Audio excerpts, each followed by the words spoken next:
It's a place where the work gets you out of your comfort zone and the people get you in the comfort zone. So, best of all. A hub for ideation and growth.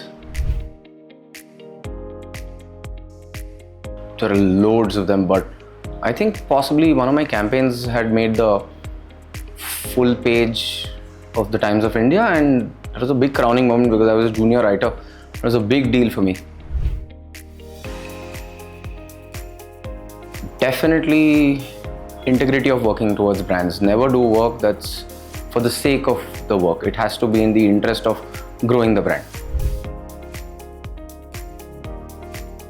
Professionally, it's made me much better at ideation and at believing in my ideas. Sometimes they might be dumb, but still having the conviction to go forward and present them. Personally, I think it's brought a huge amount of discipline into the way I think about branding, marketing, and the whole process. This definitely has to be something that is what I've said before, is the integrity towards working in interest of the brands. There are very few places that really do that. It's important to me.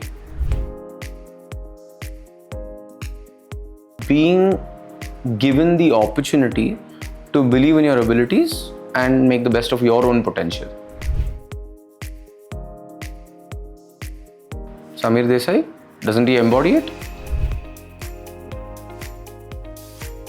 It's like a golden mean. The work here puts you out of your comfort zone. The people here put you in your comfort zone, which is the best of all worlds. It's everything that you can ask for as a professional. My love for brands